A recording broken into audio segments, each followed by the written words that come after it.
Welcome to Shorty Supercoach, and today I'm going to discuss something that was on Footy Classified tonight. Very interesting debate, I'm sure you would have seen it, between Buckley and Hutchy in regards to accessibility to players and the role that the media plays. If you haven't seen it, get along and watch it. I'm sure there's a replay on the Nine website or something, or if not, AFL Ninja on Facebook uploads those types of videos and programs pretty often. Some great viewing, not only in that segment, but the one before as well. Just pure honesty. Players, well, not players, coaches and media going toe-to-toe without the crap that we're normally used to, them answering like politicians. It was really open and honest. But the crux of it was, if you haven't seen it already, was the discussion with, obviously, Mitch Cleary, Jason Johannesson. They go up to him and it's the questions on the spot. He's going to his car, he's clocked off, he wants to go home, and the awkward questions where they give awkward answers. They don't really want to talk, but they just got it. And Buckley hates it, rightly so. Hutchy's argument is open the doors, be accessible, like we see in America. Open the doors for an hour and you'll stop that sort of thing. So I think it's all about building the trust and respect between media and player and footy clubs in general that has definitely been lost in recent years. I think certainly clubs have their walls up more so now. They have certain messages that they want to put out to the media. They put up certain players, and I guess it interested me, being a sports journalist myself and sort of getting into the field. I thought it'd be good to discuss. For what it's worth, I agree and see both of their points. I dislike the way that people or media people do just go up to players when they're walking to their cars or things like that and just hit them with a bunch of questions that they really can't answer, and they try and dance around it and eventually shut the door halfway through the final question. Now, the flip side of that is the bloke who's asking the questions, he's being told by his boss to do that. He wants to get the scoop for his media outlet. He's trying to do everything he can. So it's competitive business, and Hutchy's argument to counter that, because he agrees, door stopping as they termed it, he agrees it's not a good look. We all agree on that. I think the way you stop it and counter that is open the doors for an hour once or twice a week to clubs and let media just come in and talk. Now, I think that's fair enough. Now, obviously, clubs do have certain players that are more disgruntled than others. Some speak more openly than others. It could be dangerous, but I think we've got to start to work towards getting to that.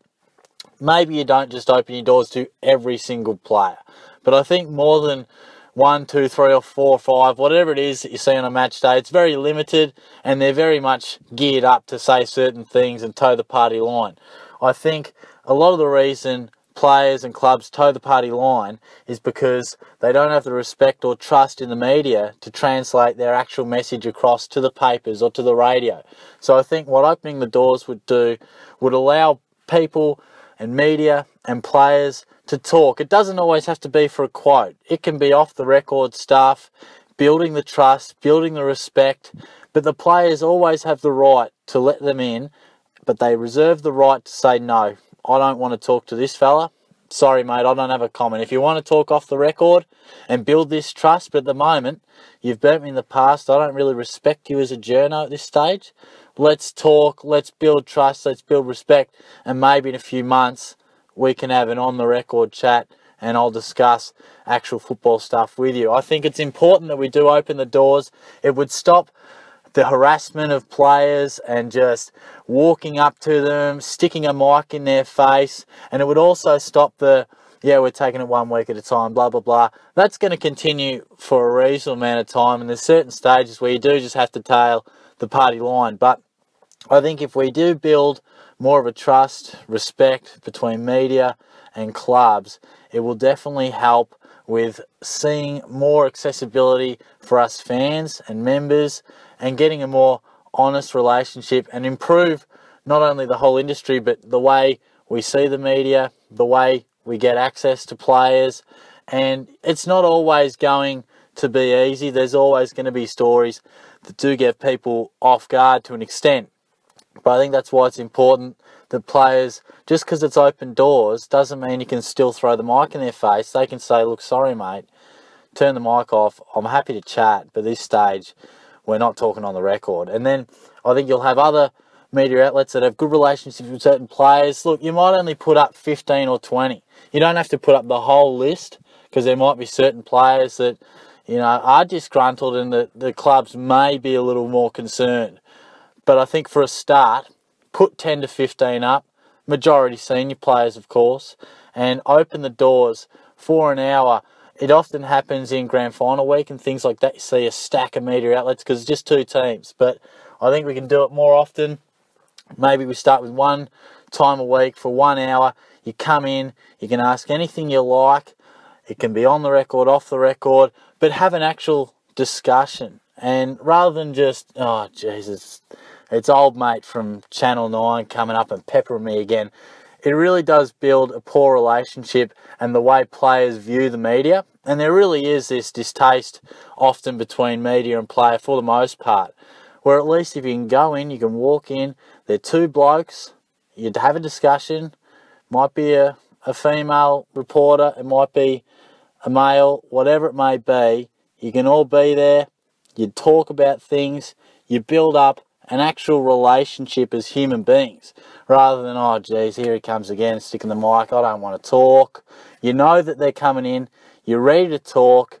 There's certainly guys in that room that you probably don't want to talk to, but it might start with a honest discussion. Look, I didn't like what you printed the other day, let's sort this out, rather than just it sort of going under our skins and, you know, sort of buzzing away for a long period of time, burning and creating certain scars about the media and they burnt me here. At least this is more open, it's accessible, it's great for fans, great for members, it'll be great for the papers and radio, because we'll get down the track, we'll get far more honest opinions, and there will be more of a trust and respect, and it will be more, journalism will be more about, rather than just going up to a bloke asking him cold questions, it'll be about those personal skills that probably you saw perhaps a couple of decades ago, where you built the relationship and trust came first, respect, now I respect you, I will talk more honestly.